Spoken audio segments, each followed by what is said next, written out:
Being a goalie is tough. As most of us know, it's arguably the most mentally taxing position in all of sports. Full of unpredictability and pressure, the NHL's masked men often find themselves riding statistical roller coasters, as consistency for several is a foreign concept. In this video, I'm going to go over 4 goalies who had the solidified starting position at the beginning of the season, what led to their backups taking the reins, and the likelihood of them ultimately being replaced. And with that, here are 4 goalies that are currently fighting for their jobs.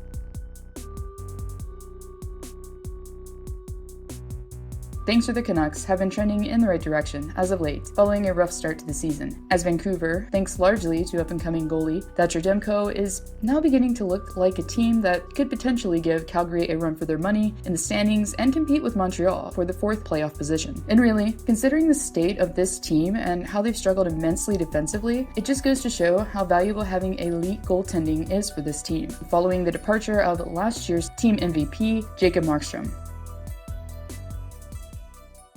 Thatcher's been playing unbelievable and, has bailed us out more than enough times. And I think, for us to kind of return the favor here is definitely something that we want to do. We can't just keep relying and hoping he's going to make the save. We gotta be the ones forcing the issue and trying to score goals. Currently sporting an impressive 8-1-0 record for the month of March, 1.74 goals against average, and a .950 save percentage. If Demko can continue playing at the elite level that he is, and was in the bubble last postseason for the Nucks, will he be given the reins in net for the remainder of the season and potential postseason is the ultimate question, as things for his goalie partner Braden Holtby haven't exactly went as planned. Comparatively, during his last 9 games played, Holtby has unfortunately looked subpar with a 2-5-2 record, a 3.57 goals against average, and a .895 save percentage. Therefore, while taking all of this into context, to me, it definitely looks like Demko is going to be the guy for Travis Green moving forward. But the only thing you would worry about is overworking the 25-year-old. Regardless, even though he's been escaping a lot of the Vezina picks lately in conversations with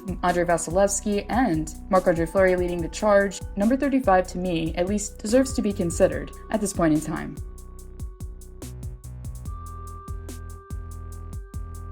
As you may have seen, a poll that I posted on the community page asking you all for your opinion on if Kyle Dubas should try and pursue an elite tier starter to replace Frederik Andersen. Out of nearly 4,000 votes, around 2/3 of voters said yes to the question. While a lot of the panic in Leafland could be attributed to the Toronto media after losing 6 of their last 8 contests, the Big Dane, as he's known, unfortunately had a hand in the recent skid. Since returning from injury, before being shelved once again, Andersen, since March 4th, has recorded 1 W out of his last 6 games played, a .862 save percentage, and a 3.84 goals against average. What's even more concerning comparatively on paper is that the goaltender is currently sporting his worst numbers so far out of his entire 8 seasons and has been below a .900 save percentage for 2021. Even though he is out for an undisclosed injury, the fact that coach Sheldon Keefe denied that it was a re-aggravated ailment definitely is a little suspect. But for Toronto, not all is lost, as they're still by win percentage at the top of the North, although tied with Edmonton currently in points. While attempting to steer the ship in the right direction, Keefe has looked to back up Jack Campbell, who has delivered early on, as Campbell, after 4 games played, has yet to lose a net, with 4 wins, a .965 save percentage, and a 1 goal per game average. Even though the sample size is very small in comparison, in my opinion, if the Leafs are serious about finally breaking the round 1 curse, they're going to need a goalie that can be relied upon not only in the regular season, but also in the bigger moments as well. While Dubas has stuck by Freddie, you have to wonder if he's going to target more than simply a forward for the top 6 prior to the deadline.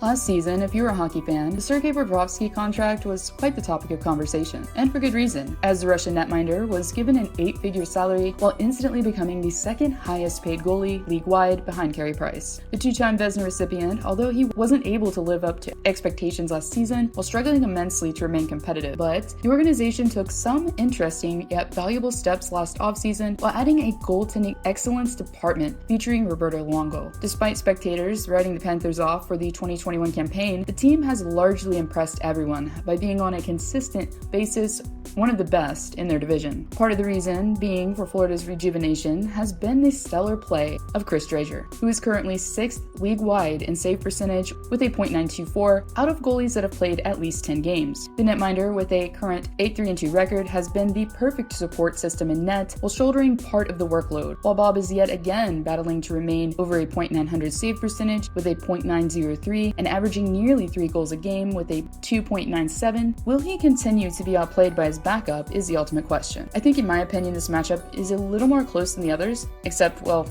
the last one up here coming. But if you're also comparing the financials, number 72 is definitely overrated. But with Drazer being relatively new to the league at this point, as he's only played 28 career games, this could be just a mirage at this point, similarly to goalies such as Matt Murray and Jordan Bennington, who came up and were successful mostly because no one could predict them. Therefore, if I'm Quimble, I'm wanting to put my money on the hot hand, who's going to win me games, especially in the playoffs. Having relatively a new guy in the crease just might come in handy for a team that's looking to make a deep playoff run.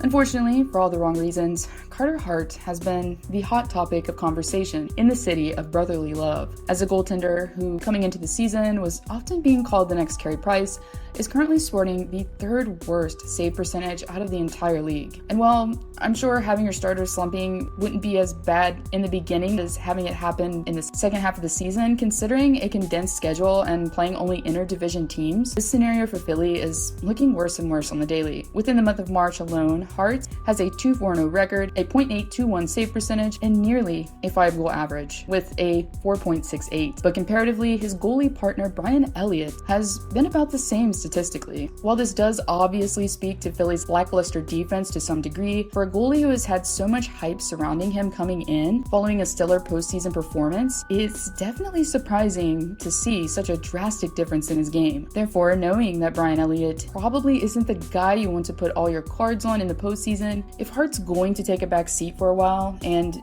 it actually be impactful, the team is going to have to look elsewhere and potentially get a rental or relatively inexpensive piece, as they're logically going to be targeting a defenseman as well for the deadline. As for Hart, wishing the guy all the best. Even though I'm not supposed to like Philly, I'm definitely rooting for the guy to make a comeback.